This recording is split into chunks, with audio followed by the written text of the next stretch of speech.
Desde os primórdios da civilização, o controle das massas nunca dependeu apenas de força bruta. Correntes, armas e exércitos sempre foram caros demais, instáveis demais. O verdadeiro poder, aquele que atravessa gerações, aprendeu cedo a operar em um território mais silencioso: a mente humana. Dois fios conduzem esse controle desde a antiguidade até os dias de hoje: o medo e o pertencimento. O medo é o mais antigo. Antes mesmo da linguagem complexa, ele já garantia a sobrevivência. O cérebro humano foi moldado para reagir rapidamente a ameaças, reais ou imaginadas. Quando sentimos medo, não buscamos verdade, buscamos segurança. Não buscamos nuances, buscamos abrigo. Essa é a chave que muitos líderes aprenderam a usar. Thomas Hobbes observou isso com clareza ao afirmar que, diante do caos, o ser humano prefere um governo absoluto a uma liberdade insegura, não porque ama a opressão, mas porque teme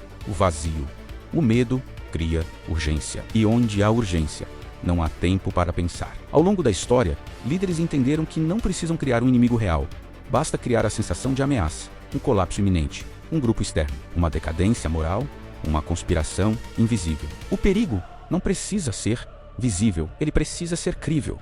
Mas o medo sozinho não sustenta poder por muito tempo. Ele paralisa, mas também cansa. É aí que entra o segundo elemento: o pertencimento. O ser humano não é apenas um animal que teme, ele é um animal social. Precisa se sentir parte de algo maior do que si mesmo. Precisa de identidade, reconhecimento, espelho. Pertencer dá sentido, dá direção, dá valor. Quando um líder, uma ideologia ou um movimento oferece pertencimento, ele não está apenas oferecendo abrigo emocional, está oferecendo identidade. A identidade é uma das coisas mais difíceis de abandonar. A psicologia social demonstra que quando alguém se identifica profundamente com um grupo, o cérebro passa a proteger essa identidade como se fosse o próprio corpo. Questionar o grupo dói. Discordar gera ansiedade. Pensar diferente parece traição. Nesse ponto, o controle deixa de ser externo e passa a ser interno. Hannah Arendt chamou atenção para isso ao analisar regimes autoritários. Para ela, o grande perigo não estava apenas em líderes cruéis, mas na normalização da obediência sem reflexão. Pessoas comuns, bem-intencionadas, que simplesmente param de pensar para continuar pertencendo. E é aqui que medo e pertencimento se encontram de forma mais perigosa. O medo empurra as pessoas para o grupo protege as pessoas do medo, e qualquer coisa que ameace o grupo passa a ser vista como inimiga.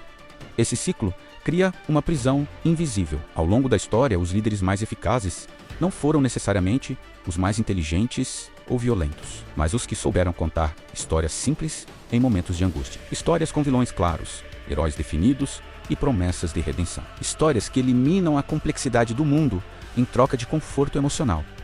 O problema é que o mundo nunca foi simples, e toda vez que alguém promete soluções fáceis para questões humanas profundas, o preço aparece mais tarde. A filosofia estoica já alertava para isso. Epicteto ensinava que o verdadeiro domínio não está em controlar o mundo, mas em controlar as próprias reações. Quem governa as emoções das pessoas, governa as pessoas. Quem aprende a governar a si mesmo se torna difícil de manipular. Mas como sair desse jogo sem se tornar cínico, frio ou desconectado? O primeiro passo é aprender a reconhecer o medo sendo acionado sempre que uma mensagem apela para urgência extrema, para o agora ou nunca, para a ideia de que, se você não fizer isso, tudo será perdido.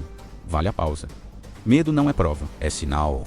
Pergunte a si mesmo: o que exatamente estão tentando me fazer temer? O segundo passo é observar as promessas de pertencimento. Todo grupo que exige lealdade absoluta cobra um preço oculto. Se discordar significa exclusão, silêncio ou ataque, não se trata de união, trata-se de controle. Pensar diferente não é uma ameaça ao grupo saudável, é um sinal de maturidade coletiva. O terceiro passo é recuperar a autonomia emocional. Entenda que isso não significa viver isolado ou desconfiar de tudo, mas desenvolver consciência. Spinoza dizia que a liberdade começa quando entendemos as causas das nossas emoções. Quando compreendemos por que sentimos o que sentimos, deixamos de ser arrastados por isso. A história não deve ser usada para alimentar paranoia, mas para desenvolver lucidez. Medo e pertencimento não são inimigos em si. Eles são partes naturais da experiência humana. O perigo surge quando são explorados sem consciência. Quem entende esses mecanismos